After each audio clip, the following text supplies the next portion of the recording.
with a reluctant signature on unfamiliar ownership papers and a 3-day deadline to clean out the remote roadside motel she'd just inherited. Sarah Mitchell unwittingly stepped into a decades-old government conspiracy that would shatter everything she believed about American history. For hidden within the manager's office vault of the forgotten Desert Horizons Motel lay classified documents from a covert CIA operation that powerful intelligence officials had spent 50 years ensuring would never see the light of day before. We jump back in. Tell us where you're tuning in from. And if this story touches you, make sure you're subscribed, because tomorrow I've saved something extra special for you. The desert wind howled against the windshield as Sarah Mitchell navigated the lonely stretch of highway cutting through the Nevada Badlands. Tumbleweeds occasionally bounced across the cracked asphalt, and the setting sun cast long shadows across the desolate landscape. The GPS signal had disappeared 20 minutes ago, leaving her with only the lawyer's hastily scrawled directions to guide her toward what was apparently now her property. Single motherhood had taught Sarah to expect the unexpected, but inheriting a motel from an uncle she'd barely known certainly hadn't been on her bingo card for this month. Between her job as a digital security consultant, raising 14-year-old Emma alone, and the perpetual mountain of bills that seemed to multiply each month, she'd carved out exactly 3 days to deal with this inheritance before real life demanded her return. "Are we seriously almost there?" Emma asked from the passenger seat, not looking up from her phone. "There's like nothing out here." "According to the directions, it should be just around this bend," Sarah replied, squinting at the horizon where the highway seemed to disappear into the copper-colored desert. As they rounded the curve, Desert Horizons Motel materialized like a mirage, its once bright neon sign now a skeletal reminder of busier days. The single-story, L-shaped building looked like it belonged in another era, the 1960s, specifically when this stretch of Route 71 had been the main thoroughfare before. The interstate was built 30 miles north. "You've reached your destination," Sarah muttered, mimicking a GPS voice. "Welcome to the middle of nowhere." Emma finally looked up, her expression a perfect teenage blend of horror and fascination. "This is ours? Like for real?" "Technically. Yes, practically, we're selling it as soon as possible." Sarah pulled into the gravel parking lot, tires crunching over decades of desert dust. "Uncle Richard left it to me for reasons I still don't understand."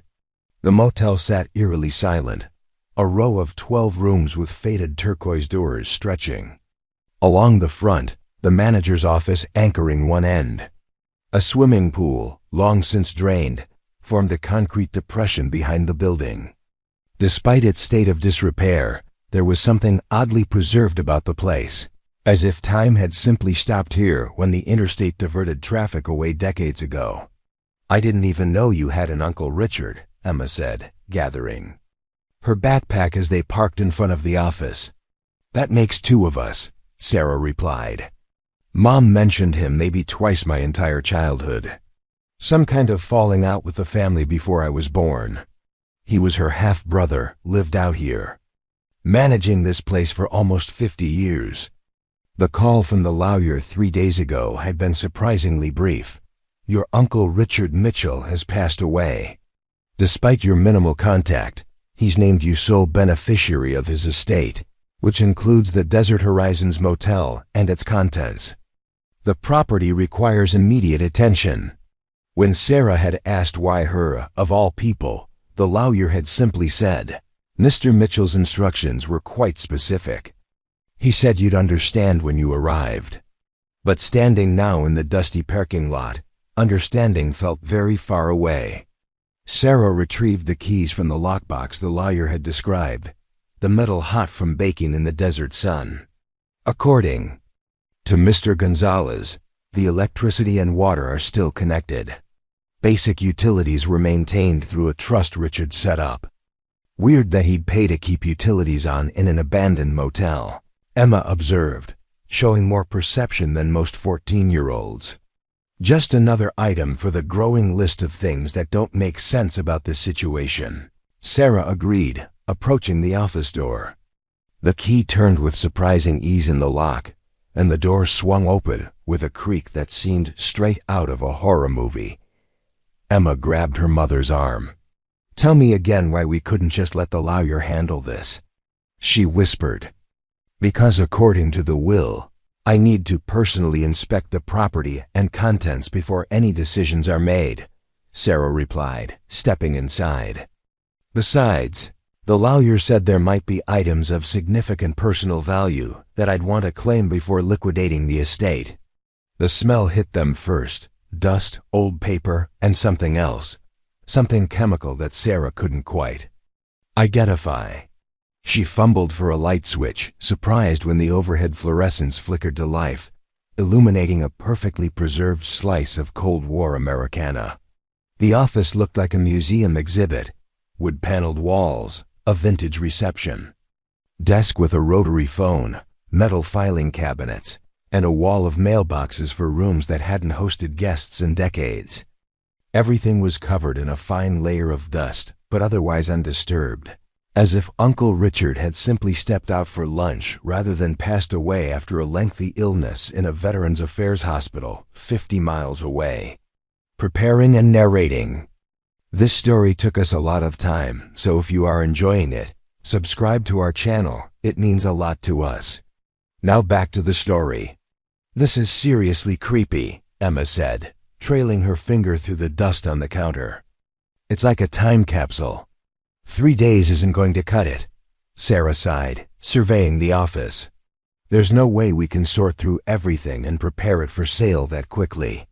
The rational choice would be to call the lawyer immediately, explain this was far more complicated than she'd anticipated, and hire professionals to clear the place out. But something held her there: curiosity about the uncle she'd never known, questions about why he'd left this peculiar property to her specifically, and perhaps a nagging sense that there was more to discover here than just dusty furniture and outdated decor. "Let's at least look around before we make any decisions," Sarah suggested, already moving deeper into the office. Behind the reception desk, a door led to what appeared to be Richard's living quarters, a small apartment with a kitchenette, bedroom, and bathroom. Like the office, everything was frozen in time, preserved in a layer of dust but otherwise untouched. The bookshelves lining one wall caught Sarah's attention: dozens of volumes on history, particularly Cold War history, international relations, cryptography, and Russian language texts. "Your uncle was really into spy stuff," Emma observed, examining the books. "These are all about the Cold War and secret codes and stuff. He was a Vietnam veteran." Sarah recalled one of the few details her mother had shared. Maybe he developed an interest in military history after his service. As daylight faded and the desert quickly cooled, Sarah and Emma settled into the apartment for the night. They found clean linens in a closet and made up the bed and sofa, avoided using the ancient refrigerator in favor of the cooler of supplies they brought, and tried to ignore the peculiar feeling of being watched in this isolated outpost. After Emma fell asleep, Sarah found herself drawn back to the office, flashlight in hand, curious about what kind of records her uncle might have kept. The filing cabinets yielded mostly mundane documents: utility bills, supplier invoices, tax records for a business that had clearly operated on minimal revenue for decades. But one cabinet, positioned slightly apart from the others, was locked. Sarah tried the key she'd been given, but none fit. She was about to give up when her flashlight beam caught something unusual: a small framed photograph on the wall behind the reception desk. It showed a much younger Richard in army fatigues, standing beside a military jeep, the Vietnamese jungle visible in the background. Nothing unusual for a Vietnam veteran, except for the curious way the frame hung slightly askew, different from the other perfectly aligned items in the meticulously kept office. Moving closer, Sarah carefully removed the frame from the wall. Behind it was a small, shallow recess carved into the wood paneling. Inside sat a single key, old-fashioned and heavy, with an unusual pattern etched into its surface. Her heart suddenly racing, Sarah tried the key in the locked filing cabinet. It turned with a satisfying click, and the drawer slid open smoothly. Inside was a single folder labeled with an unfamiliar acronym, MKULTR, a blackbird. Opening the folder, Sarah found a typed letter addressed to her. "Sarah, if you're reading this, I've finally passed on, and you found the key exactly where I left it for you. You're probably wondering why I've left desert horizons to a niece I've never met. The truth is, your mother wasn't just estranged from me because of some trivial family disagreement, as she may have told you. She left because she discovered something about my work, my real work, that frightened her. She fled to protect herself, and later, to protect you. This motel was never just a motel. From 1964 to 1978, it served as a black site for certain classified government operations that officially never existed. What happened here affected thousands of lives, including your mother's and potentially yours. The evidence is hidden where they would never think to look. Find the vault. The combination is your birthday. They wouldn't know that connection existed. Be careful who you trust. They're still watching the property. Richard." Sarah's hands trembled as she lowered the letter. Her mother had died 5 years ago after a long battle with early-onset dementia, taking whatever secrets she knew to her grave. Now her mysterious uncle was suggesting that this abandoned motel in the middle of nowhere had been some kind of government facility, and that her mother's estrangement had been about more than a simple family disagreement. "Find the vault," she whispered to herself, glancing around the office with new eyes. Where would someone hide a vault in a place like this? She began methodically tapping walls, checking for hollow sounds, examining the floor for irregularities. After nearly an hour of searching, she noticed something odd about the vintage area rug beneath the desk. Unlike everything else in the office, it showed signs of recent movement. The dust pattern was different, disturbed. Sarah rolled back the rug to reveal a square outline in the floorboards. Her fingers found a small, nearly invisible metal ring recessed into one edge. When she pulled, a trapdoor lifted, revealing a steep set of metal stairs descending into darkness. Using her flashlight, Sarah carefully made her way down the stairs into what appeared to be a small bunker beneath the office. At the far end stood a heavy metal door with a combination dial. A proper vault, just as Richard's letter had mentioned. With trembling fingers, she entered her birthday, month, day, year, and held her breath. The lock clicked open. Inside the vault, metal shelving lined the walls, holding dozens of document boxes, film canisters, and what looked like medical files, all bearing government classification stamps and the same acronym from the folder. MKULTR Blackbird. A small desk sat in the center, a vintage tape recorder placed precisely in the middle. Sarah picked up the tape recorder, noticing it had been left ready to play, a tape already loaded. She pressed the button, and her uncle's voice filled the underground room. "Sarah, if you're hearing this, you've found the vault. What I'm about to tell you will sound impossible, but every word is true. From 1964 to 1978, I worked as an on-site supervisor for a classified CIA program operating under the umbrella of Project MKULTR. Officially, Desert Horizons Motel was a convenient stopover for travelers. Unofficially, it was Station 12, a black site where the agency conducted some of its most controversial experiments in the field of psychological operations. Dozens of American citizens were brought here under various pretexts and subjected to tests involving experimental drugs, hypnosis, and early psychological conditioning techniques. Many were simply travelers who checked in for a night's stay and were chosen at random. Others were specifically targeted because of their connections to individuals of interest to the government. Your mother discovered this by accident in 1979. When she came to visit me, she found documents I should have secured better. When she confronted me, I made the mistake of confirming everything in an attempt to justify my actions. She left that night and cut off all contact. What I didn't tell her, what I couldn't tell her, was that I had been collecting evidence for years, documenting every unethical operation conducted here with the intention of eventually exposing it all. But the agency had eyes everywhere, and going public would have meant signing my own death warrant. So I waited, maintained my cover as the simple motel manager, and kept this place operating long after it made any business sense to do so. The evidence in this room implicates former CIA directors, 2 former secretaries of defense, and numerous officials still in positions of power today. Some of the test subjects never recovered from what was done to them here. Others died, their deaths disguised as accidents or natural causes. Your mother was right to run, Sarah, because there's something else I discovered in 1979, something I've never told another soul. Some of the subjects brought to Desert Horizons were pregnant women. The agency was interested in whether psychological conditioning could affect unborn children, creating what they called pre-programmed assets who could be activated years later. Your mother was one of those women, Sarah, before she knew she was pregnant with you. The tape clicked off, leaving Sarah standing in stunned silence, the implications of her uncle's final revelation echoing in her mind.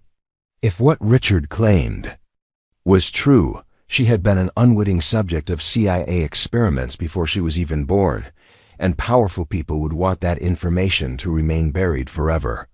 As if in answer to her thoughts, a sound from above made her freeze.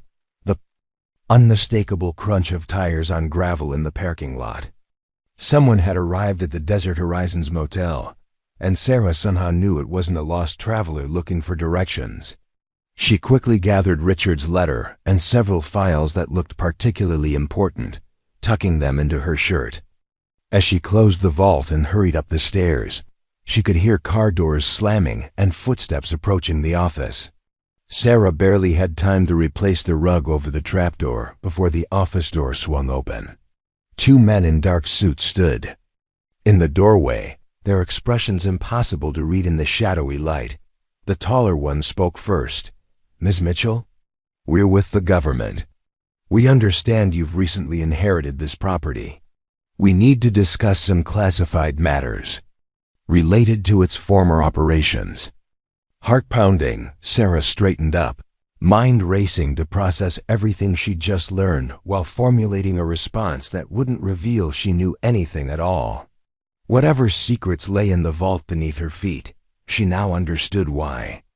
Her uncle had chosen her specifically to inherit them, and the responsibility that came with that inheritance. "I'm afraid you've caught me at a disadvantage," she replied, summoning her professional voice, the one she used with difficult clients. "I didn't realize this property was of interest to the government." The shorter man stepped forward. "There are certain historical matters associated with this location that remain sensitive to national security. We're here to ensure a smooth transition of ownership that respects those sensitivities." As the men moved further into the office, Sarah noticed something that made her blood run cold. They were wearing latex gloves, the kind that wouldn't leave fingerprints. These weren't ordinary government representatives coming to discuss paperwork. Whatever her Uncle Richard had hidden in the vault, it was clearly worth killing for. And now Sarah had to find a way to protect herself, her daughter sleeping just rooms away, and the explosive truth buried beneath the Desert Horizons Motel, a truth that had already cost her mother her peace of mind, and possibly her uncle his life. "Perhaps you gentlemen could come back tomorrow after I've had a chance to review the property properly," Sarah suggested, trying to keep her voice steady. "It's been a long drive and I wasn't expecting visitors. I'm afraid this matter requires immediate attention, Miss Mitchell," the taller man replied, his hand moving subtly toward his jacket. "Particularly given your background in digital security.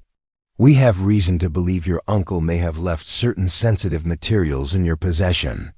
The mention of her profession sent a chill through Sarah. They'd done their homework on her, which meant this wasn't a routine visit. These men knew exactly who she was and why she might be dangerous to whatever they were protecting.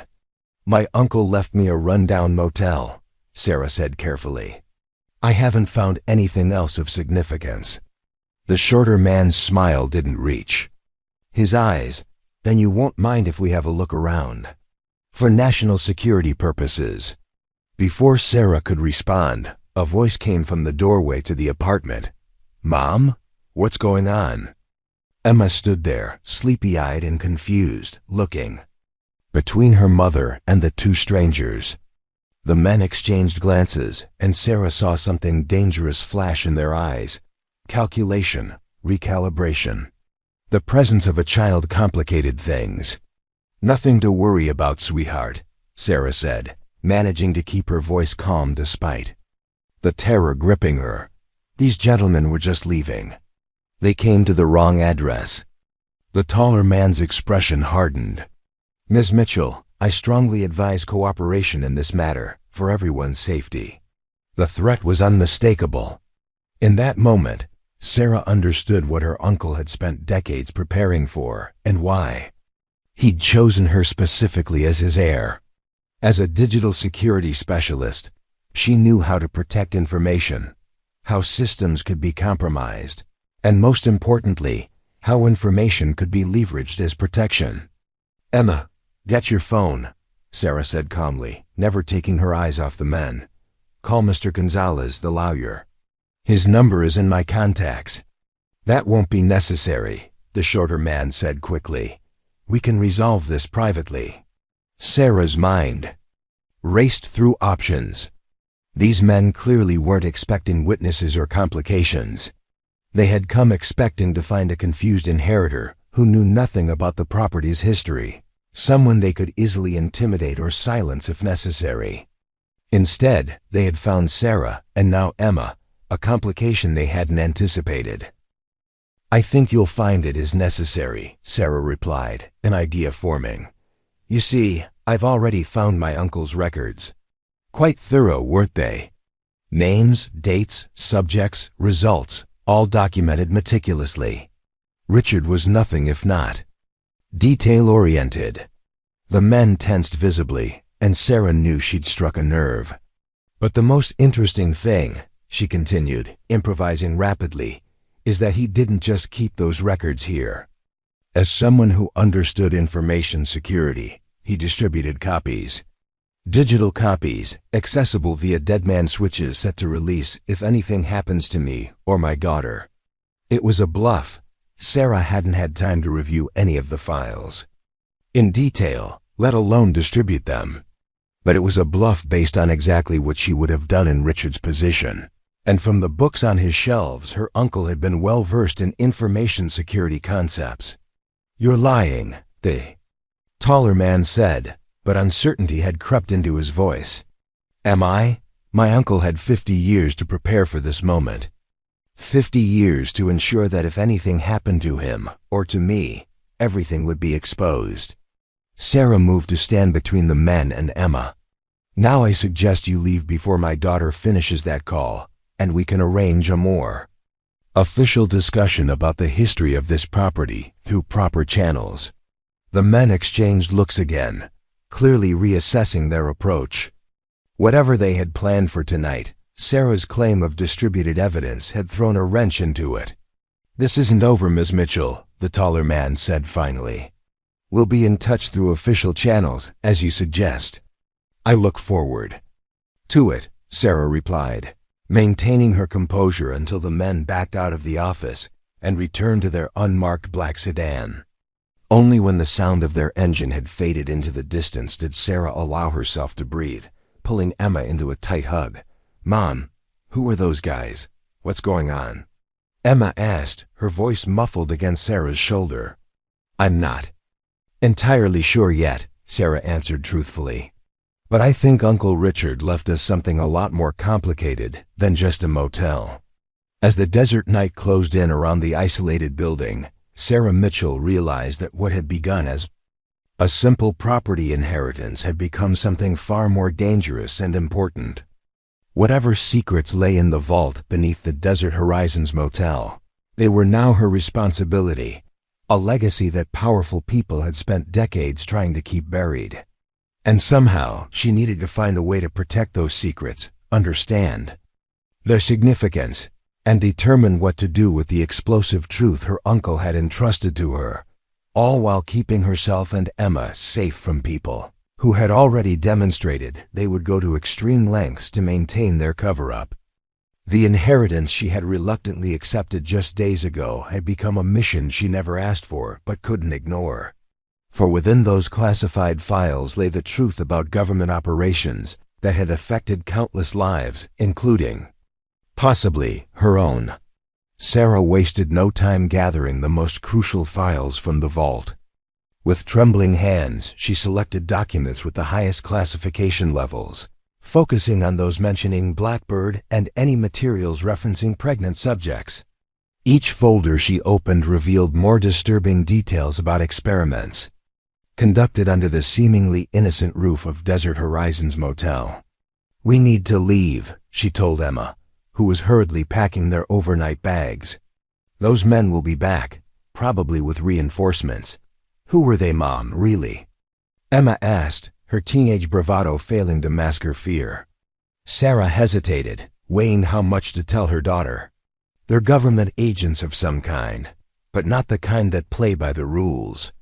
Uncle Richard left us information they desperately want to keep secret." The digital security specialist in Sarah knew they needed to document everything immediately. She pulled out her phone and began photographing key documents, focusing on signatures, official stamps, and anything that showed chains of command. If something happened to the original files, at least digital evidence would remain. Why would Uncle Richard get us involved in something dangerous? Emma asked, zipping her backpack closed. "I don't think he had a choice," Sarah replied, still processing Richard's recorded message. "And I think it involves us more directly than I initially realized." The Nevada desert at night was pitch black, the kind of darkness city dwellers rarely experience. Sarah guided their car away from the motel without headlights until they were a safe distance down the highway, the bundle of classified documents secure in her laptop bag. Her mind raced with fragments from the file she'd barely had time to scan, code names, experiment protocols, lists of subjects identified only by numbers. "Where are we going?" Emma asked as Sarah finally switched on the headlights, illuminating the empty highway stretching before them. "Not home," Sarah said firmly. "They'll be watching our apartment. We need somewhere off the grid to figure this out." She thought quickly, evaluating options. "Remember Mr. Levinson? My client with the cabin near Lake Tahoe?" Emma nodded. "The paranoid tech guy who wanted you to build him a communication system that couldn't be tracked?" "He prefers privacy conscious," Sarah corrected with a slight smile. "But yes, he owes me a favor and his place is about 4 hours from here. No internet, no cell service, and most importantly, no connection to us that anyone could easily trace." As they drove through the night, Sarah couldn't shake the image of those men in dark suits, their clinical detachment when they realized a child was present. These weren't bureaucrats concerned about paperwork. These were people accustomed to making problems disappear. "Emma, I need you to understand something," Sarah said, breaking the silence. "What's happening is serious. Those men are dangerous, and they believe we have information that could damage very powerful people." "Do we?" Emma asked simply. Sarah nodded. "I think we do. Uncle Richard spent decades collecting evidence about a CIA program that used unwitting American citizens as test subjects for psychological experiments. From what little I've seen, some of those experiments resulted in deaths that were covered up." She paused, unsure whether to share the most personal revelation. But Emma deserved the truth, or at least as much of it as Sarah understood. "The files suggest your grandmother, my mother, was one of those subjects, while she was pregnant with me." Emma's eyes widened. "So you were experimented on before you were born?" "That's messed up." If the files are accurate. Yes, Sarah agreed. Which might explain why these people are so determined to recover this information. It's not just historical wrongdoing.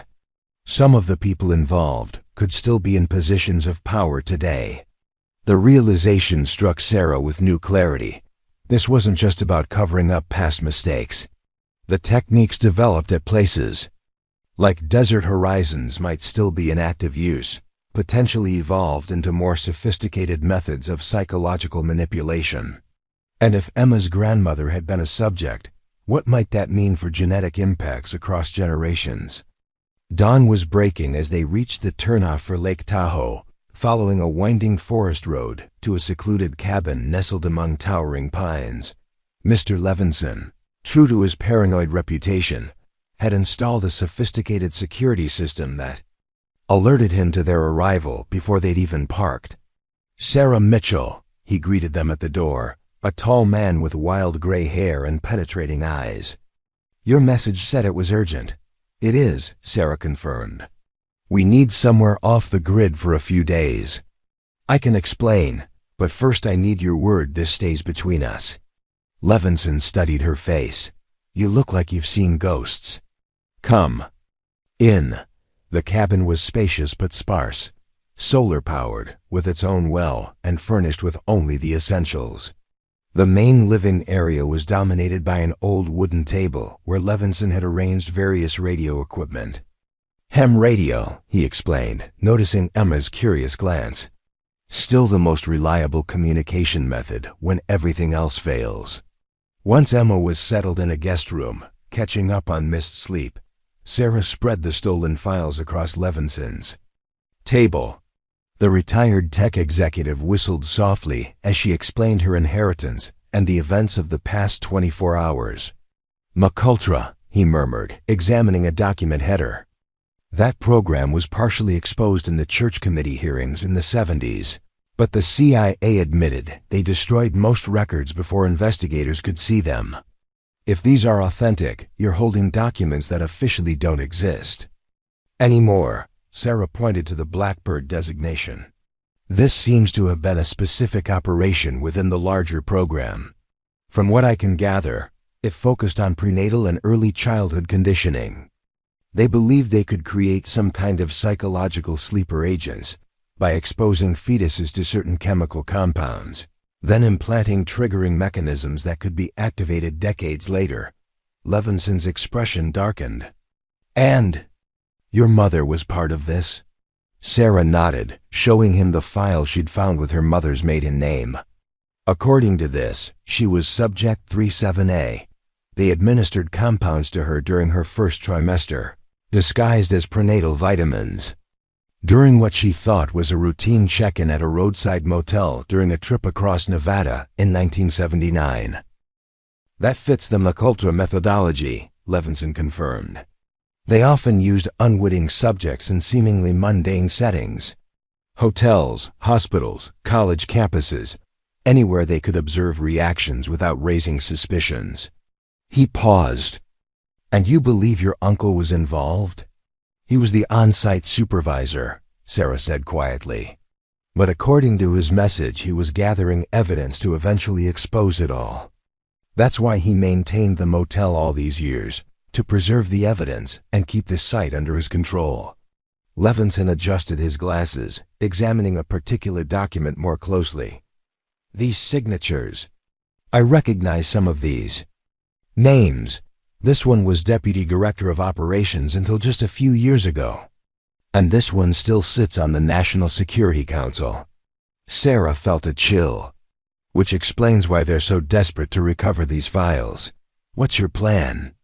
Levinson asked directly. It was the question Sarah had been asking herself since fleeing the motel. I don't know yet.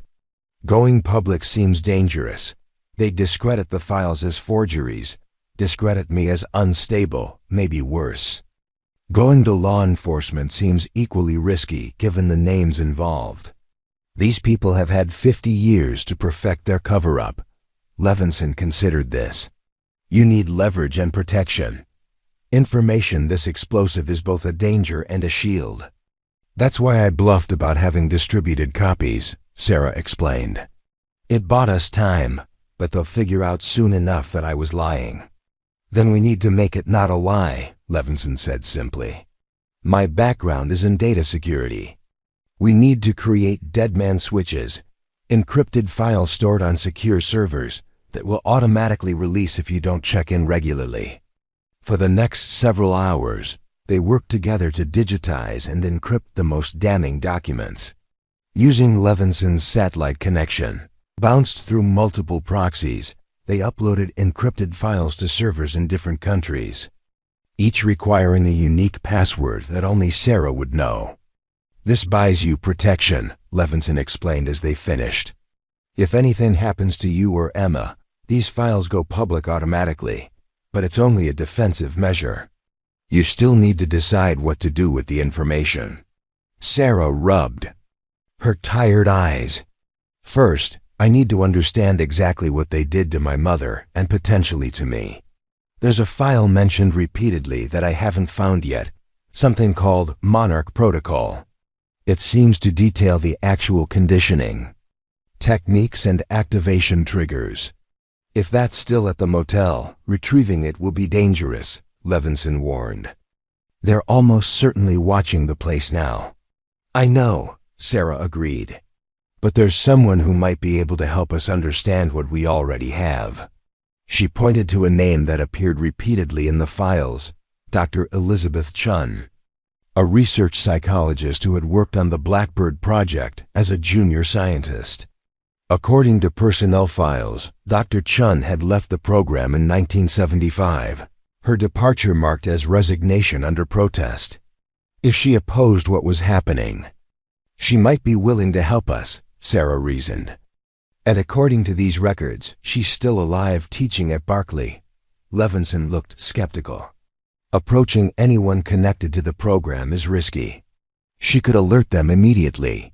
It's a calculated risk, Sarah acknowledged. But we need someone who understands what these files actually mean. The technical language is beyond me, and the implications for Emma and me are too important to guess at. The mention of Emma made Levinson's expression soften. The generational aspects of this are what concern me most. If they were experimenting with prenatal conditioning, and your mother was a subject while pregnant with you, then whatever they did might have affected me, Sarah finished. And potentially Emma too, if the effects can be inherited. The weight of this possibility hung heavy in the room. Sarah had always prided herself on being in control of her life, raising Emma alone after her husband's death, building her consulting business from scratch, making rational decisions based on facts and logic. Now she was faced with the unsettling possibility that aspects of her own psychology might have been influenced before she was even born. While Emma continued sleeping, exhausted from their overnight flight, Sarah and Levinson developed a plan. They would approach Dr. Chun carefully, using the documents as proof of their knowledge, but without revealing Sarah's personal connection initially. If Chun seemed trustworthy, they would explain the full situation. There's something else we should consider, Levinson said gravely. The men who confronted you, they'll be running traces on you now, looking for connections, vulnerabilities, pressure points. Emma is my only real vulnerability, Sarah said. My parents are gone, I don't have siblings, and my ex-husband's family has never been involved in our lives. Then Emma needs to be somewhere completely secure while you approach Chun, Levinson decided. I have a colleague, former NSA, became disillusioned with government overreach. She runs a safe house network for whistleblowers. Emma would be completely off the grid there. Sarah felt a pang at the thought of separation from her daughter during such a crisis, but Levinson was right. Emma's safety had to be the priority. When her daughter finally awoke, Sarah explained as gently as possible what they were facing. So I need to go hide while you track down this doctor lady? Emma summarized, her expression a mix of fear and indignation. Just temporarily, Sarah. Promised. Mr. Levinson's friend will keep you safe while I figure out exactly what we're dealing with. And what if something happens to you? Emma asked directly, voicing the fear that hung unspoken between them. Sarah took her daughter's hands. That's not going to happen, but just in case, I've set up protocols. If I don't check in every 24 hours using our special phrase, Mr. Levinson will implement a plan to get you to your Aunt Jessica in Canada. Emma's eyes widened. I barely know Aunt Jessica. Which is exactly why they won't connect her to us immediately, Sarah explained. She's my college roommate, not a blood relative. There's no obvious link for them to trace. After a tearful goodbye, Levinson's colleague, a stone-faced woman, who introduced herself only as Maureen, arrived to transport Emma to a secure location. Sarah watched the unmarked car disappear down the forest road, fighting the instinct to call them back, to keep her daughter close where she could protect her personally. She'd be safer there than anywhere else, Levinson assured her. Marin's network has been operating for years without a single compromise. With Emma secured, Sarah turned her attention to the next phase of their plan. Using Levinson's secure communication setup, she sent a carefully worded email to Dr. Elizabeth Cheen at Berkeley, requesting an urgent meeting regarding historical research into CIA psychological operations, specifically mentioning Desert Horizons and Blackbird. The response came within hours, a brief message agreeing to meet in a public location on campus the following day, with a cryptic postscript. After 49 years, I wondered if anyone would ever find the truth. Be extremely careful. That evening, as Sarah prepared for the meeting, sorting through which documents to bring as proof, she discovered something she'd initially overlooked, a small notebook wedged in the lining of her laptop bag. It must have slipped in with the files she'd hastily gathered from the vault. The notebook was filled with her uncle's handwriting, more personal than the official reports. As she read through it, the full picture of Richard's involvement became clearer and more complex. He had joined the program as a true believer, a decorated Vietnam veteran recruited for his loyalty and psychological resilience. But as the experiments progressed, as he witnessed American citizens being drugged without consent, subjected to psychological tortures disguised as conditioning, his faith had eroded. The breaking point came in 1974 when a subject died during testing, a 26-year-old woman whose heart failed after repeated administrations of experimental compounds. The death was officially recorded as natural causes, but Richard's notes detailed the cover-up, including the disposal of her body and the fabrication of records showing she had checked out of the motel alive. After that incident, Richard began his clandestine documentation, collecting copies of files, recording conversations, photographing subjects and procedures, all while maintaining his cover as the dedicated site manager. When the church committee began investigating CIA abuses in 1975, he had considered coming forward, but the senior Blackbird officials made it clear that whistleblowers would not live to testify. So he waited, gathering more evidence, watching. As McCultra was partially exposed, but Blackbird remained hidden, protected by officials at the highest levels of government. When the official program was supposedly terminated in 1978, Desert Horizons was transitioned to a monitoring station, tracking former subjects for any manifestations of the conditioning protocols, including, Sarah realized with growing horror, her mother. The final pages of the notebook contained Richard's most personal confessions, his guilt over involving his half-sister unwittingly in the experiments, his despair when she discovered the truth and fled with her unborn child, his decades-long vigil maintaining the motel to protect the evidence while searching for a way to expose everything without signing his own death warrant. I failed Carol, he had written in a shaky hand that suggested the entry was recent, but perhaps I can still protect her daughter and granddaughter. The truth must survive, even if I don't. Sarah closed the notebook, tears streaming down her face. Her uncle, a man she had never known, had spent decades preserving evidence of horrors he had initially helped perpetrate, driven by guilt and a desperate hope for redemption. And now that burden had passed to her. "Are you sure you want to go through with this?" Levinson asked as they finalized details for the meeting with Dr. Chun. Sarah looked up from Richard's notebook, her expression hardened by new resolve. "More than ever. My mother spent her life running from this, first physically, then mentally as her dementia took hold. I won't run. I'm going to understand exactly what they did, and then I'm going to make sure they can never do it to anyone else." As night fell over the cabin, Sarah prepared herself for what lay ahead.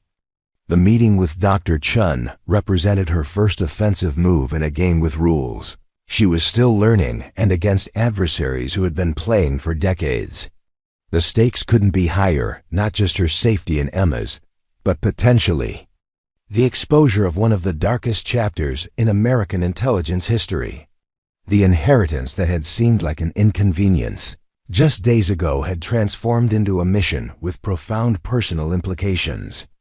Whatever secrets Dr. Chun might reveal about Project Blackbird, Sarah was now committed to seeing this through, for her mother, for her uncle, for Emma, and for herself.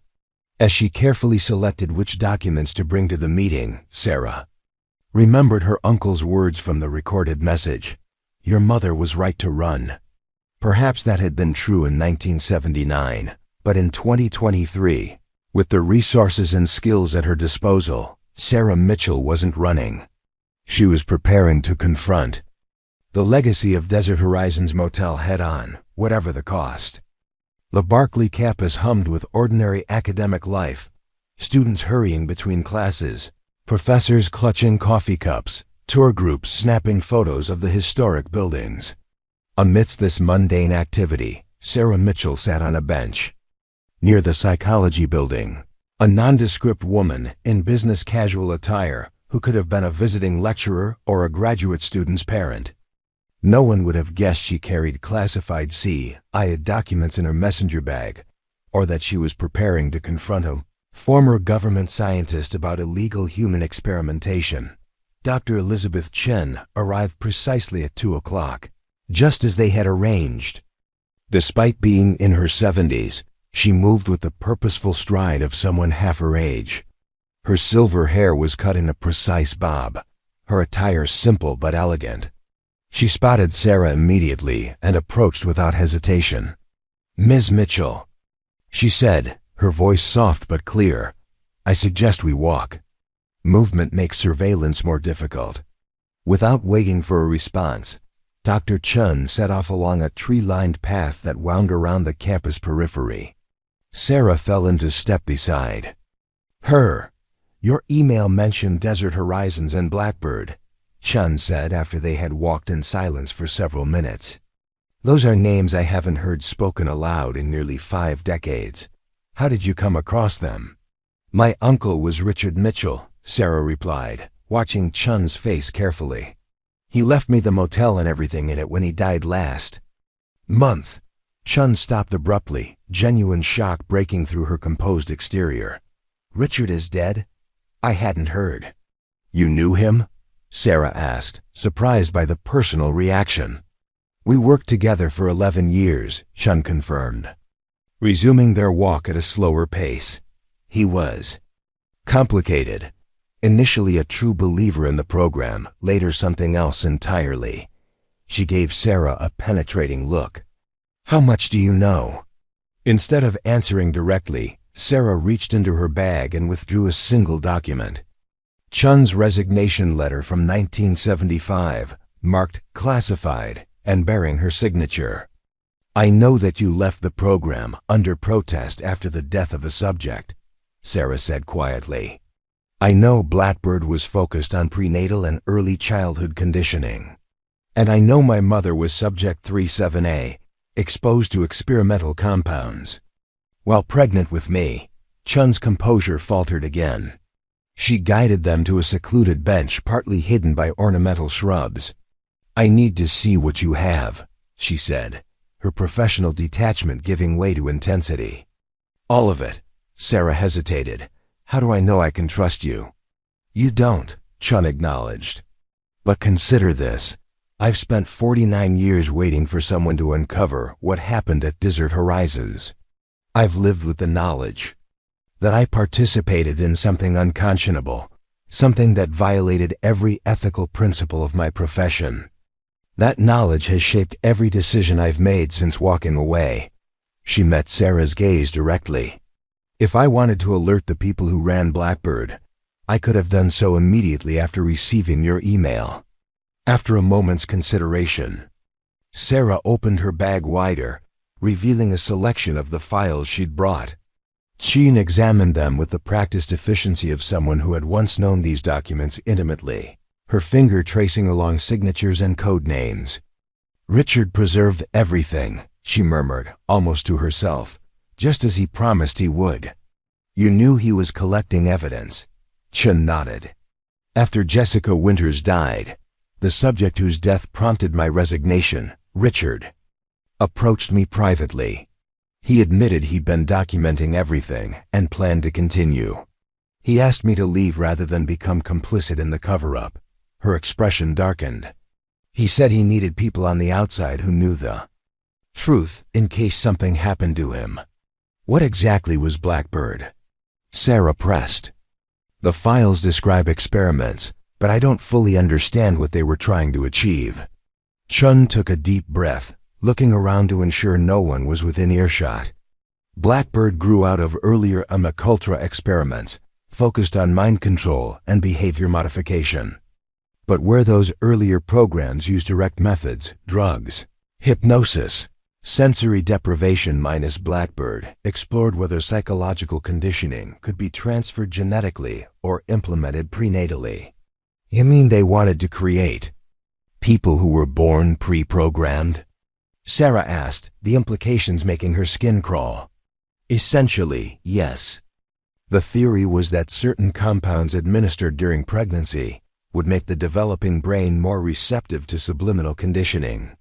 Then, years later, specific triggers, sounds, phrases, images, could activate behavior patterns. Without the subject's awareness." Chun's voice had taken on a clinical tone, as if the scientific detachment helped her discuss the horrors. "The ultimate goal was to create assets who couldn't be detected because they didn't know they were assets. People who would respond to activation triggers without conscious knowledge they'd been programmed." Sarah felt physically ill. "And my mother was part of this?" "Carol Mitchell," Chun confirmed. "I remember her case specifically because she was one of the last subjects before I resigned. She stopped at Desert Horizons during a cross-country drive, just for one night. According to her intake forms, she was approximately 8 weeks pregnant, though she may not have known it yet." "What did they do to her?" Sarah forced herself to ask. "The standard Blackbird protocol, compounds administered through drinking, water and ventilation system, followed by subliminal audio during sleep. The initial exposure was designed to make the fetal brain receptive to further conditioning." Chun hesitated. "But your mother's case was different. She was flagged for the Monarch protocol variation." Sarah's pulse quickened. "That's mentioned repeatedly in the files, but I haven't found the details." "What was Monarch?" "The most ethically reprehensible aspect of the entire program," Chun said, her professional facade cracking to reveal genuine distress. "While standard Blackbird focused on creating generalized receptivity to later conditioning, Monarch attempted to implant specific response patterns prenatally: fight-or-flight triggers, information retention capabilities, enhanced pattern recognition. They believed certain psychological traits could be activated decades later with the right stimulus." The implications crashed over Sarah in waves. Her entire life, her aptitude for pattern recognition that had made her successful in digital security, her instantaneous fight-or-flight responses that friends had always commented on, even her photographic memory for data. Could these be results of manipulations performed before she was born? "How would you know if you'd been activated?" she asked, struggling to maintain composure. Chun studied her face carefully. "The activation would feel natural to you, like a normal response or decision, not an external influence. That was the insidious brilliance of the program. Unlike traditional brainwashing, there would be no sense of conflict or resistance. Your own mind would rationalize the program behavior as your autonomous choice. Sarah thought of the men who had confronted her at the motel. Could they activate these responses remotely? Make someone do something against their will? The original protocols required specific environmental conditions, particular sound frequencies, visual patterns, sometimes physical sensations like temperature changes, Sean explained. But the research was advancing rapidly before I left. They were experimenting with more subtle triggers, phrases embedded in casual conversation, visual cues that could be incorporated into everyday objects. A chill ran through Sarah despite the warm afternoon sun. Is there any way to know if I was affected, or if these effects could have been passed to my daughter? Chun's expression softened with genuine compassion. That's why I agreed to meet you. I've spent decades researching reversal methodologies, ways to identify and neutralize the conditioning techniques we developed. It became my life's work, though I never had access to actual subjects. You've been trying to undo what Blackbird did, Sarah realized. Attempting to, Chun corrected. Without access to the complete protocols or subjects, my work has been largely theoretical. But with these files, she gestured to the documents, and with you, possibly the only second-generation subject I've ever encountered, we might finally understand the full scope of what was done and how to counter it. Sarah processed this information, weighing her options carefully. The men who came to the motel, they were ready to kill for these files. They'll be looking for me, for the documents. Involving you puts you at risk too. Shun straightened her shoulders, unexpected steel showing through her academic demeanor. I've lived with this guilt for 49 years, Ms. Mitchell. The opportunity to help undo some of the damage is worth any risk. Their conversation was interrupted by a sharp beeping from Sarah's watch, the alarm she'd set to remind her of her daily check-in with Levinson to confirm her safety. I need to make a call, she explained, stepping away briefly to send a pre-arranged text message containing their code phrase, library research proceeding smoothly. When she returned, Chun was checking her own phone, her expression troubled. We should continue this conversation somewhere more secure. My campus office is monitored, standard university security, but still potentially vulnerable. I have a private research space off campus where we can review these files properly. As they walked toward the faculty parking lot, Sarah remained vigilant, scanning faces in the crowd, looking for the telltale signs of surveillance that her security work had taught her to recognize. So far, nothing seemed amiss, but she couldn't shake the feeling that finding Dr. Chun had been almost too easy. There's something I don't understand, Sarah said as they reached Chien's modest sedan. If Blackbird was so classified that they're still killing to protect it, how have you been able to conduct reversal research openly? Wouldn't they shut you down? Chun unlocked the car doors before responding. I disguised my research as theoretical cognitive psychology studies. My published work discusses hypothetical conditioning techniques without ever mentioning Blackbird. To the outside world, I'm just an eccentric professor with unusual research interests. She smiled thinly. Having been inside the program, I knew exactly how to stay beneath their radar. As they drove through Berkeley toward the hills beyond, Chun elaborated on her decades of carefully disguised research. After leaving the program, she had established herself in academic psychology, gradually building a reputation for ethical research practices, while secretly developing methodologies to identify and counteract the very techniques she had helped create. My greatest challenge was lack of data, she explained. Without access to actual subjects or complete protocol records, I could only hypothesize about the long-term effects. Your files could change everything, and you, as a living subject, represent an opportunity to finally test my reversal methodologies. They arrived at a modest house nestled among redwoods, its architecture designed to blend with the natural surroundings. Inside was a surprising contrast, one entire floor converted into a state-of-the-art research lab with neuroimaging equipment, computer workstations, and walls covered with complex diagrams of neural pathways. "My private research facility," Chun explained, securing the door behind them. "Funded through a foundation I established to study cognitive autonomy and influence resistance." The irony of using government research grants to develop countermeasures against government mind control programs has not been lost on me. For the next several hours, they meticulously reviewed the Blackbird files, with Chun explaining technical terms and contextualizing experimental protocols. The more Sarah learned, the more disturbing the picture became. Blackbird hadn't been merely unethical, it had been methodically sadistic, using unwitting American citizens as laboratory animals for techniques that violated every principle of human dignity.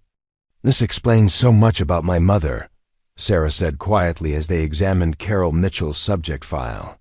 The paranoia that everyone thought was mental illness, her insistence on avoiding certain places, her extreme reactions to specific sounds. She wasn't delusional. She was responding to environmental triggers she didn't understand. Chin nodded grimly. Classic manifestation of subconscious conditioned responses. Her conscious mind wouldn't recognize the triggers, but her autonomic nervous system would react anyway. And my early onset dementia, could that have been related? Sarah asked, thinking of her mother's rapid cognitive decline in her 50s. Chun hesitated. It's possible. Some of the compounds used had neurodegenerative effects in animal studies. We were instructed to ignore those findings in human applications. The clinical detachment in Chun's voice when discussing these horrors occasionally unsettled Sarah, reminding her that regardless of her subsequent redemptive work, this woman had once been part of the program that had experimented on her mother. "How could you participate in this?" Sarah finally asked directly. "You're a doctor, a scientist. How could you do this to innocent people?" Chun set down the file she'd been examining, her professional composure cracking to reveal profound shame. The same way good people throughout history have participated in atrocities, incrementally, with rationalization at each step. I was recruited from graduate school, told I would be developing therapeutic techniques for trauma patients.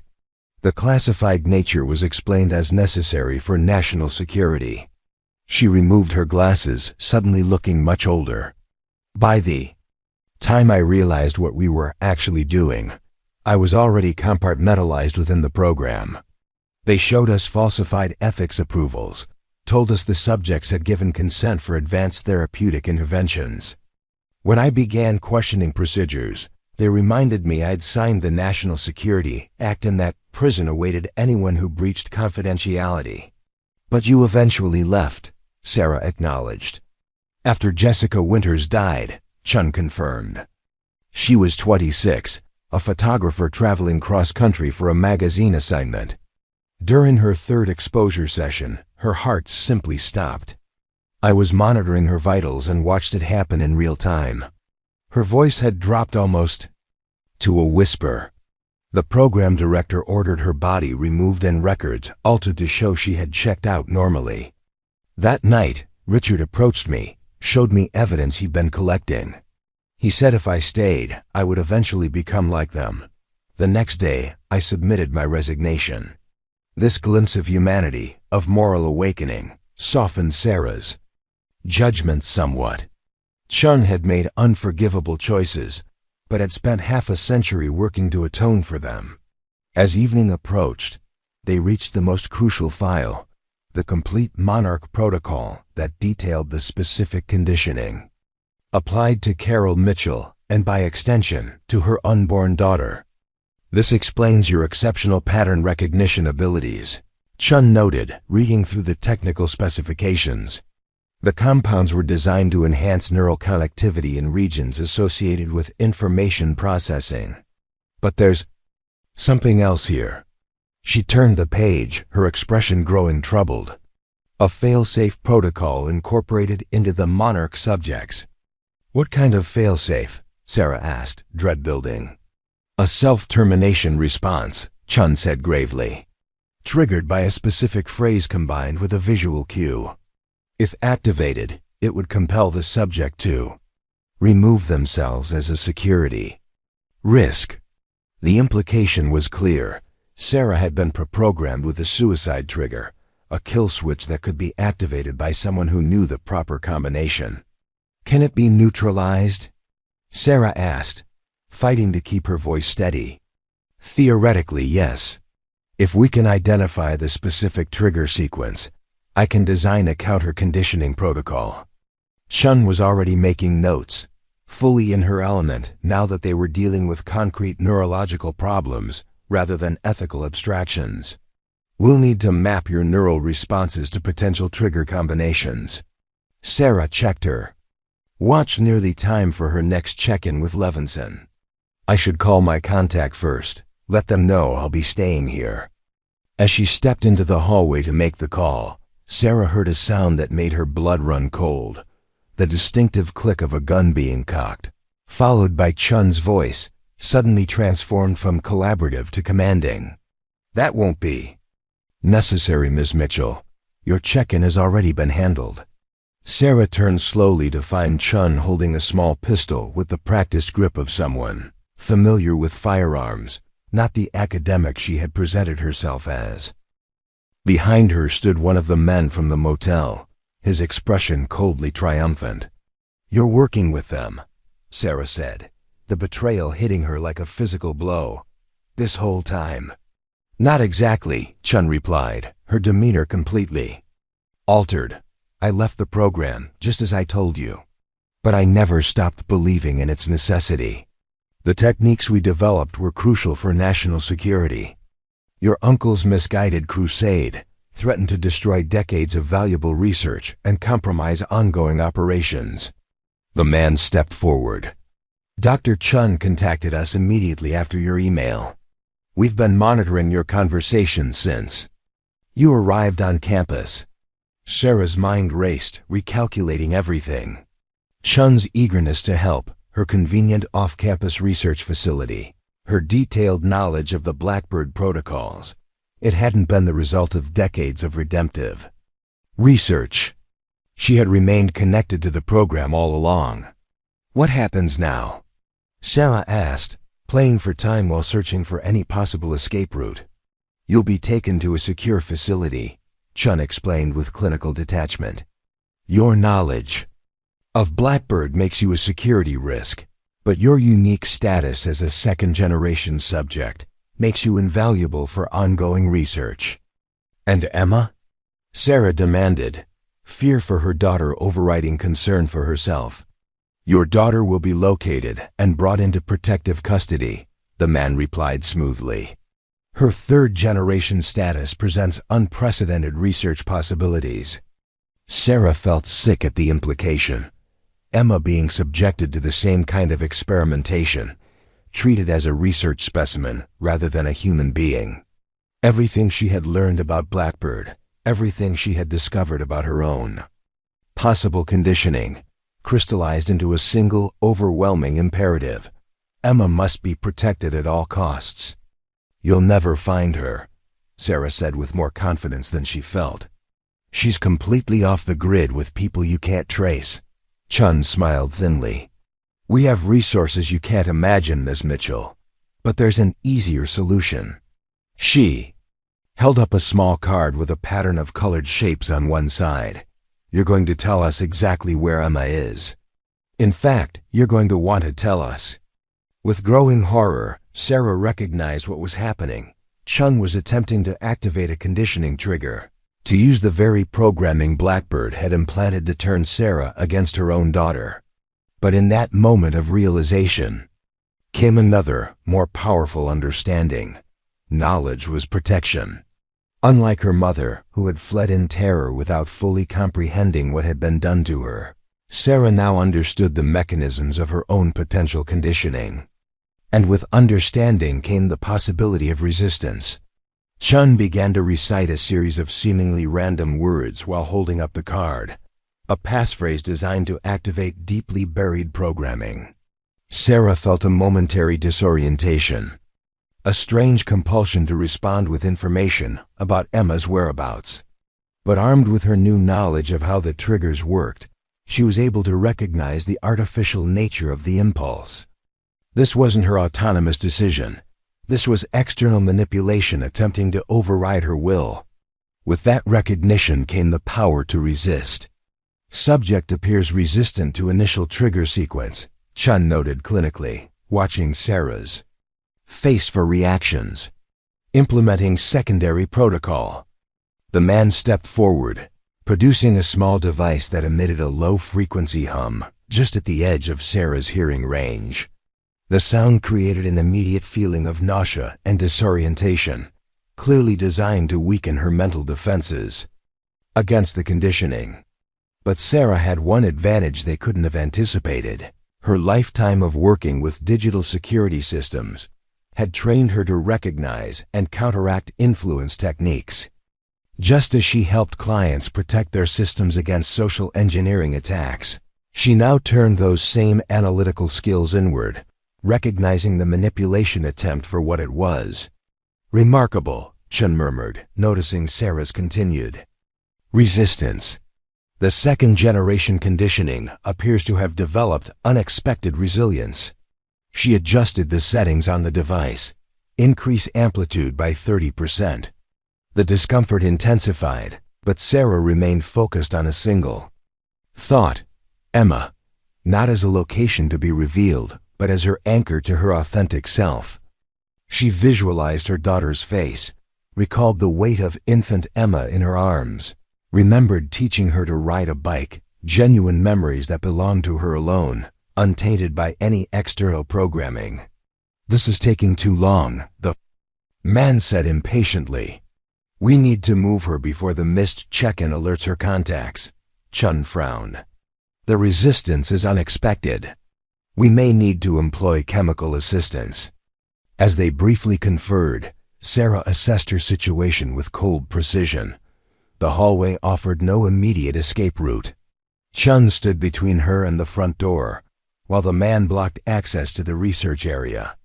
The windows were likely reinforced. Chun's research facility had undoubtedly been designed with security in mind.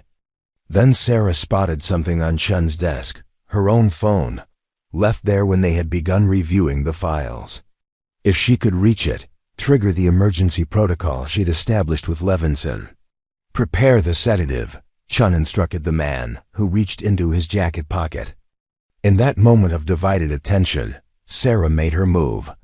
She lunged toward the desk, surprising both captors with her sudden action. Her fingers closed around the phone just as Chun grabbed her arm, the gun now pressed against her ribs. That was unwise, Chun said coldly. The programming should have prevented direct resistance. You miscalculated, Sarah replied, her thumb finding the emergency button on her phone. 3 rapid taps that would send her location and a distress signal to Levinson. You assumed I wouldn't understand what was happening to me. The man seized the phone, but too late. The confirmation vibration against her thumb told Sarah the signal had been sent. What did you just do? He demanded, checking the screen. Insurance, Sarah answered, a calm settling over her despite the gun still pressed to her side. You're not the only ones who can set up fail-safes. Chun's expression hardened. It doesn't matter. By the time anyone could respond, you'll be long gone from here. The sedative will ensure your cooperation. As the man prepared the syringe, a notification chimed on the computer behind them, an incoming email marked urgent. Chun glanced at it, momentarily distracted, and Sarah saw her expression change from confidence to concern. Someone's accessing the Blackbird files remotely, Chun said sharply. Multiple server locations simultaneously. Sarah allowed herself a small smile. That would be my dead man switch. When I miss 2 consecutive check-ins, the encrypted files automatically unlock on servers in 5 different countries. Every Document every record, every piece of evidence my uncle collected, all being released to journalists, human rights organizations, and congressional oversight committees as we speak. The bluff she'd told the men at the motel was no longer a bluff. Levinson had helped her implement exactly such a system, designed to activate if she failed to check in. What her captors didn't know was that the system required 2 missed check-ins. Not 1. She still had time before the files would actually be released. "You're lying," the man said, but uncertainty had crept into his voice. "Check the servers," Sarah challenged. "See for yourself." As Chun hurried to the computer, frantically typing commands to verify Sarah's claim, the balance of power in the room subtly shifted. Even with the gun, they were now responding to her actions rather than controlling the situation. "Multiple access attempts confirmed," Chun reported grimly. "Singapore, Zurich, Toronto servers all show authentication protocols initiating." The man's expression darkened. "Shut it down." "I can't," Chun replied, genuine alarm breaking through her clinical detachment. "The authentication is proceeding through one-way protocols. Even with the right credentials, there's no remote termination." "Option. Only I can stop it," Sarah stated firmly. "With a specific cancellation code that has to be entered in person at a secure terminal, a terminal that isn't here." It was another calculated bluff, but one based on enough truth to be credible. The actual failsafe required a specific text message from her phone, but they had no way of knowing that. The man grabbed her roughly. "Tell us how to stop it." "Not until Emma's safety is guaranteed," Sarah countered, maintaining eye contact despite her racing heart. "I want direct confirmation that she will remain untouched, completely outside your program. And I want it in writing, signed by whoever actually runs Blackbird now." Chun and the man exchanged glances, a silent calculation passing between them. The threat of worldwide exposure clearly outweighed the research potential of one test subject. "We would need authorization from Director Kelly," Chun said finally. "He's the only one who can make that guarantee." "Then get him on the phone," Sarah demanded. "Now." As Chun made the call, using a secure line that required multiple authentication steps, Sarah's mind worked furiously to extend her advantage. The emergency signal to Levinson would bring help, but not quickly enough. She needed to keep them talking, keep them focused on the imaginary file release rather than sedating and transporting her. "Director Kelly is being contacted," Chun reported, covering the mouthpiece. "But he'll want verification that you can actually stop the file release. Once I have his guarantee about Emma, signed and witnessed, I'll provide instructions to terminate the process." Sarah replied with a confidence she didn't entirely feel. "But the window is limited. The longer we debate, the closer those files get to public release." The psychological pressure was working. Both captors showed increasing signs of stress, the man repeatedly checking the time while Chun monitored the computer for any updates on the supposed file release. Finally, Chun handed Sarah the phone. "Director Kelly will speak with you directly."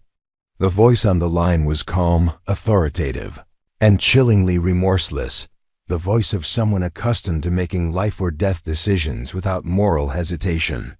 "Ms. Mitchell, I understand. You've created quite a situation. I'm prepared to provide written assurance regarding your daughter's exemption from any government program, but I need confirmation that you can and will terminate the document release immediately." "I need more than assurances about Emma," Sarah replied, thinking quickly. "I want immunity for myself, permanent surveillance termination for both of us, and relocation assistance with new identities." "That's not how this works," Kelly responded coldly. "You're not in a position to make demands." "I'm the only one who can stop those files from going public," Sarah countered. "In approximately 40 minutes, everything about Blackbird becomes global news. The choice is simple. Give me and my daughter our lives back, Or explain to the president why experiments conducted on American citizens without consent are making headlines worldwide. The silence that followed told Sarah she had struck the right chord. When Kelly spoke again, his tone had shifted subtly. I can authorize immunity and relocation. Surveillance termination would require additional approvals. Then get them. Sarah insisted. I'm not stopping anything without complete assurance of our safety.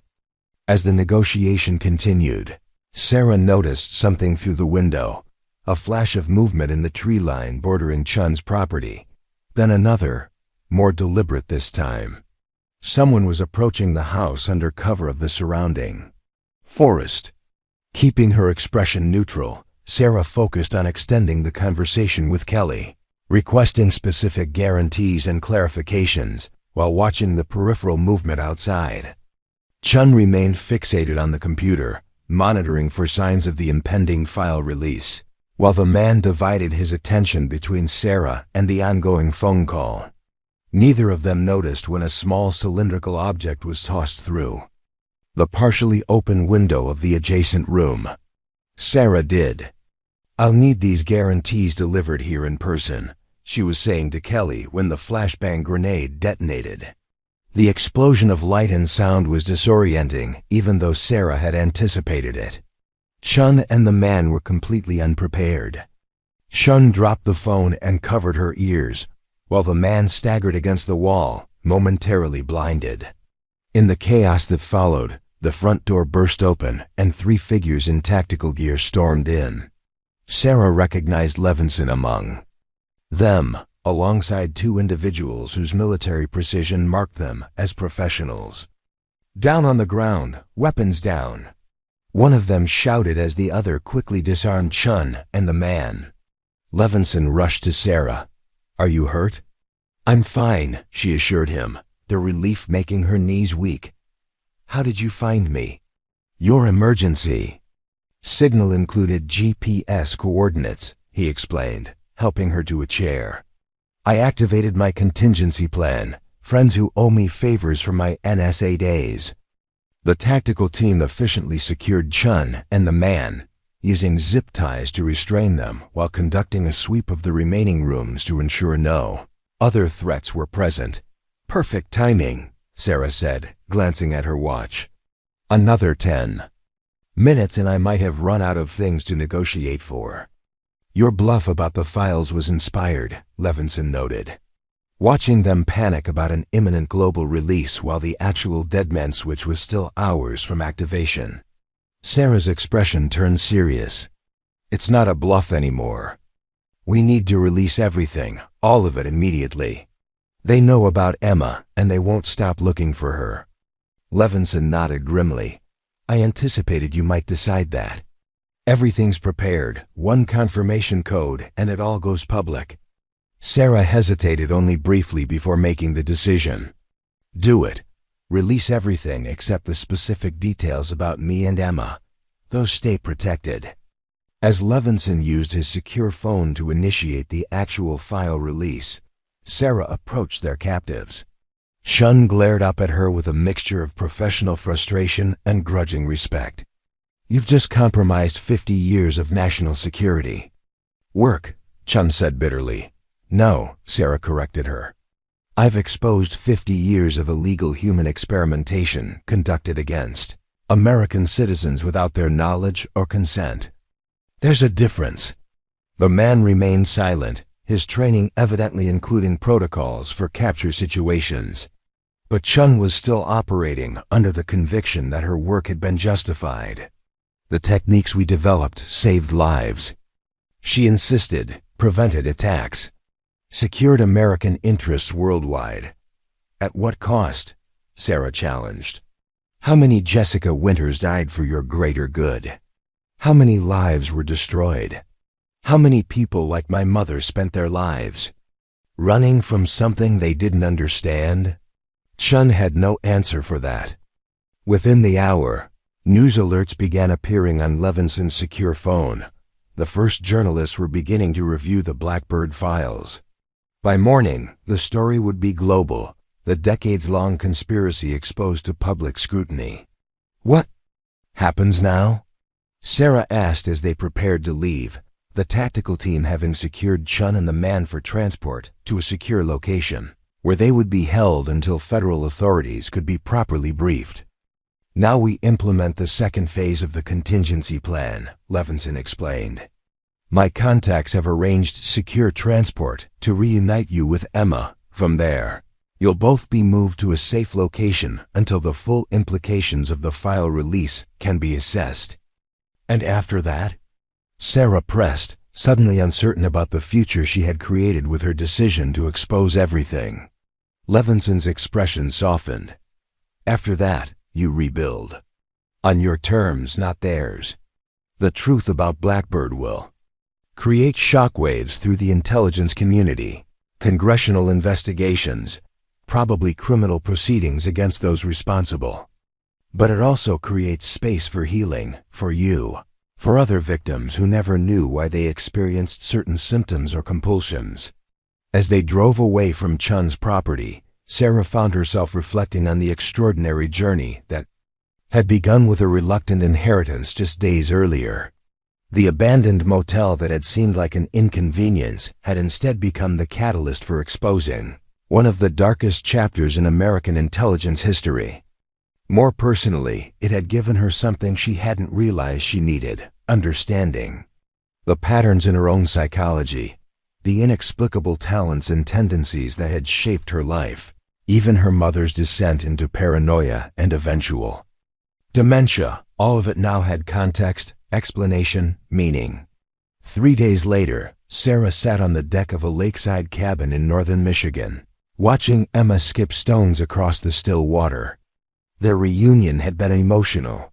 Tears, hugs, promises never to separate again.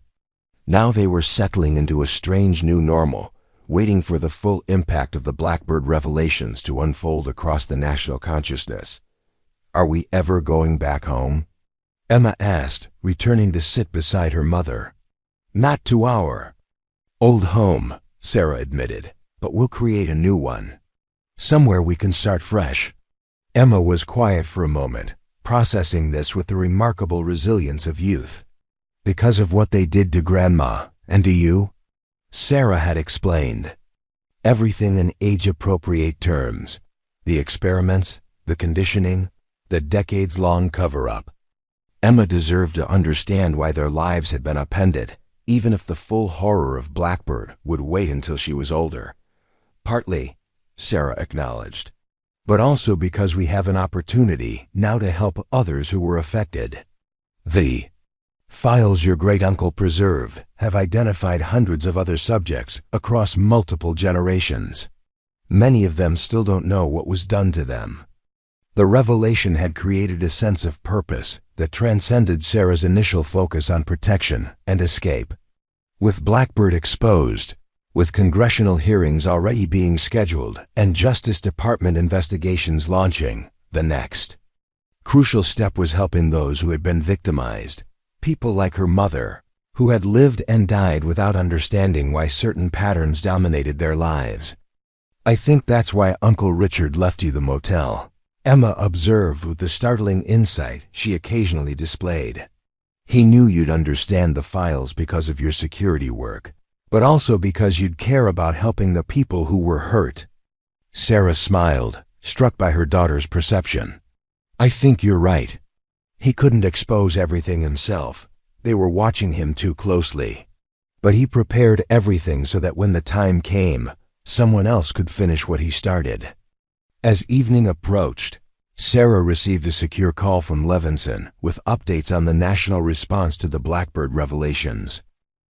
The story had exploded across media platforms worldwide, with initial government denials quickly giving way to promises of full investigations as the overwhelming evidence made continued denial untenable. Director Kelly has been placed on administrative leave pending investigation, Levinson reported. Chun and her associate are in federal custody. Several former officials have already been served with subpoenas, and there's talk of a special congressional committee being formed. And the other subjects? Sarah asked, her primary concern now shifting to those who, like her mother, had been unwitting participants in the program.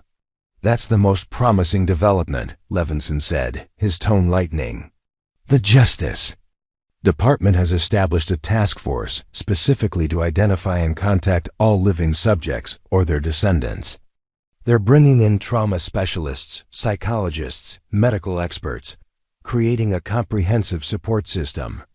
After the call, Sarah joined Emma by the lake's edge for their evening ritual of watching the sunset reflect across the water. The peace of the natural setting contrasted sharply with the turbulence of recent days, offering a reminder that healing was possible, that new beginnings could emerge from even the darkest revelations. "Do you think we'll ever go back to the motel?" Emma asked unexpectedly, to see where it all happened. Sarah considered the question thoughtfully. "Maybe someday. Not right away, but eventually. It's part of our history now, for better or worse." In truth, Sarah had been thinking about Desert Horizons, not as the site of horror it had been, but as something it could become.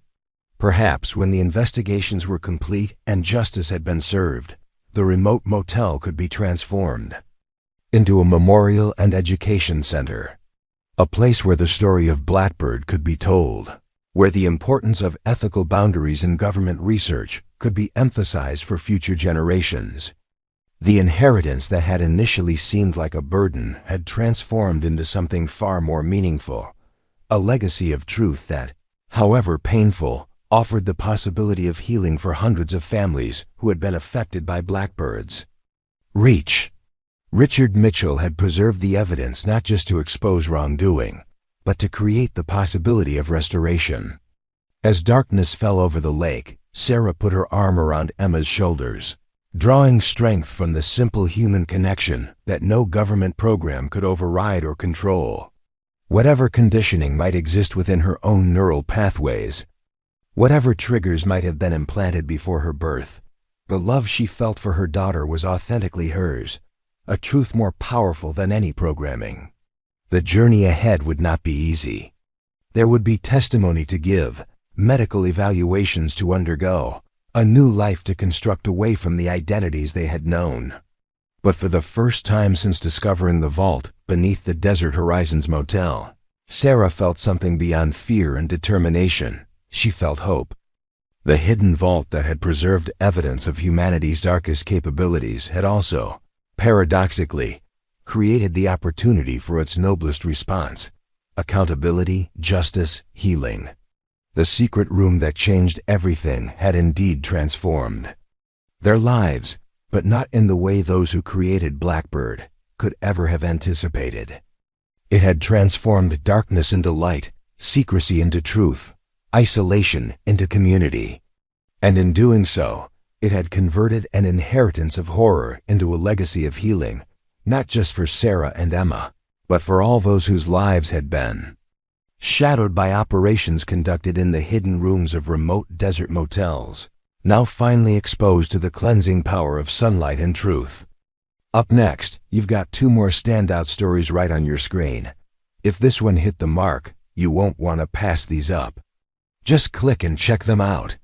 And don't forget to subscribe and turn on the notification bell so you don't miss any upload from us.